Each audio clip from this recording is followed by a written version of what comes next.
Tomorrow marks World AIDS Day. Here to discuss the importance of recognizing this day and how Cayman will commemorate this morning, we have Mr. Noel Cayasso-Smith. He is the CEO of the Cayman AIDS Foundation. Good morning. Good morning. How are you today? I am great, and thanks for having me once again. Thanks for coming on. I see you're bright and red today, which means, that's the color of Colors, awareness. yes. For the AIDS Foundation as well. So let's talk about why it's important to recognize World AIDS Day tomorrow. Well, it's very important because it's a worldwide thing, and it's where you basically remember those that's passed from HIV and AIDS, and those who's living with HIV and AIDS, and also those who's affected by persons with HIV and AIDS.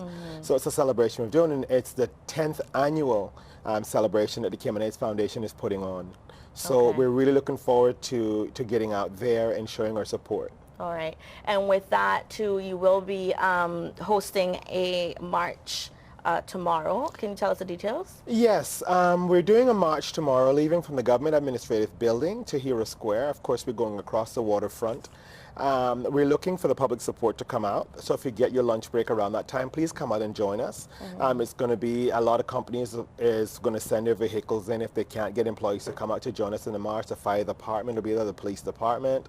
So it's your way of showing your respects to people that have passed on and people that are living with HIV and AIDS in the Cayman Islands, because we really need to make. We really need to take this to another level, because as we know, we had 6 new cases last year, and the more numbers increase is the more problems we're going to face. And speaking of those 6 new cases, let's talk about the statistics now. What are they looking like? Well, at the moment we had 43 deaths total. We have 76 live cases.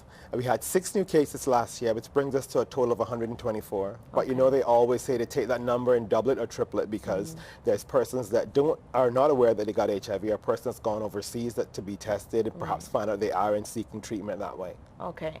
All right. Well, let's talk about Mr. Chet Ebanks. He shared his HIV status earlier this year or late last year on Daybreak. I know there was a lot of positive feedback, but how has that positive feedback affected the Cayman AIDS Foundation? Well, a lot of people did call up and commend us, or commend him for coming out and giving his status to say, well, he's HIV positive, because this is not something that a lot of people have done in the Cayman Islands, because we do have a lot of stigma and discrimination. But I take my hat off to him. He's doing very well, actually. He's still trying to seek employment at this time, but as far as the rest goes, he's pretty much doing good. And I mean, he haven't had any negative feedbacks on that, which is really great, and which proves that our education programs are working to try and educate the public about this disease. All right. And speaking of those education programs, you have a lot of those that you offer at the Cayman AIDS Foundation. And tell us more or less kind of what it is exactly that you offer the public. Well, basically what we do, we reach out to different companies where we offer to come in and do lectures on HIV, AIDS, and STI, sort of educating them on how to protect themselves against this disease, which is a big thing, because the key to anything is education. And if you don't have the knowledge about this disease, then obviously you'll take it the wrong way, and it'll also bring in stigma and discrimination. So, we keep asking for the public support to help us to fund these lectures, which we're going to be reaching out next year to a lot of the private sectors and stuff to come on board to help us to educate the community a lot more. Now, we spoke before coming on the show this morning, and this is something that is very important. I mean, Cayman has to, look at the fact that this is a disease that you can contract. It's not like, cancer or any other disease that's out there that, it could be in your genetics, if I must. So with the public support, this is something that the awareness will be able to reach people that have not been able to reach before. Because a lot of people seem to think that HIV is something can be avoided, and that it's the person's fault because maybe they're too promiscuous and that sort of thing. But at the end of the day, there's people out there that has contracted HIV of no fault of their own. So we need to try and educate the public more to, that they could be more lenient towards people that are HIV positive, or perhaps families that are suffering with persons that are HIV positive. And with the stigma and discrimination, it also stops people from coming forward to be tested.